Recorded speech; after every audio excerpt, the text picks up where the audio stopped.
Begin with Representative Carrick. Thank you, President Stevens, and thank you, Senator, for being here today. I especially just want to thank you first and foremost for being available to your constituents and to Alaskans during this time and having your office so accessible.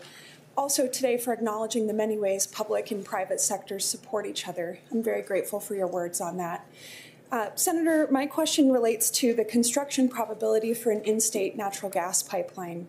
And often called the white whale of development projects, it seems that at every stage and phase of the potential for a gas line project, the potential of that project has somehow simultaneously languished and flourished at the same time. So recognizing some of the new realities we have today, my question is realistically, what is the probability for and federal momentum for an in-state gas line project? And if a gas line is to be built in Alaska, very specifically, what are the ways that we can ensure that Alaskans remain the primary beneficiaries of such development, such that we receive the lower cost power in our state that we're looking for? And just on behalf of our Interior delegation folks, I want to specifically mention the essential necessity for a spur line to Fairbanks to reduce our energy costs there and our air quality challenges. And I'm hoping you could speak a little more to that. Thank you, Representative Carrick. So I've mentioned the kind of the increased focus that we're seeing from Washington, D.C. related to Alaska's natural gas and the opportunities there.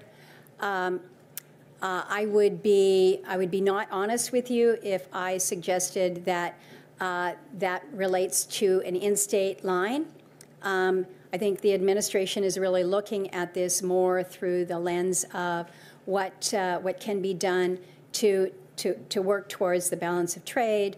I know that the Japanese are certainly looking at it through the lens of, is this a way to stave off the potential for tariffs?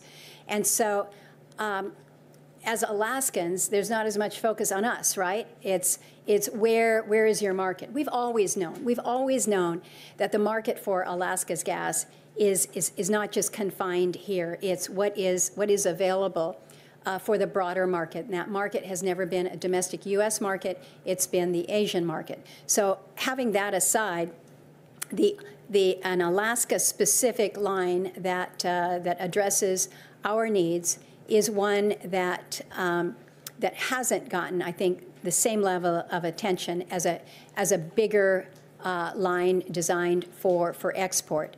On the issue of gas to Alaska, we want to be contributors to the broader national economy. We demonstrate that every day. We certainly do that with how we proudly host our military here, how we take care of the public lands. We do this a lot. But when it comes to taking care of Alaska's energy needs, we don't want to be left behind.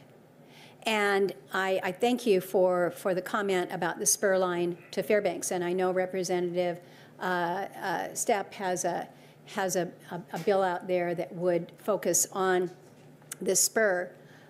What that means, I actually had an opportunity to have a conversation on the plane coming down yesterday about what might need to happen from a permitting process because the line now, the FERC permits are specific and do not include a spur. And so would it have to be a separate application from to the FERC? Is there a process? So there's a lot of people that are talking about that. And as one who has lived in Fairbanks enough years to know and understand the energy challenges and considerations, why we would make the investment as Alaskans and not have the resource available to us as Alaskans as well is something that we need to help drive that conversation. So I think we are in preliminary discussions. You got to have the market for any big project of this nature. You have to have identified the barriers that we have in front. I am encouraged by the conversations, the discussions, the high-level discussions that are going on about Alaska's gas and where we sit within the national picture. I think that Alaskans will be the beneficiaries of that, but we should not assume it. We need to make sure that we are in that as part of the discussions going forward, so that we reap the benefits as well as those from a trade perspective.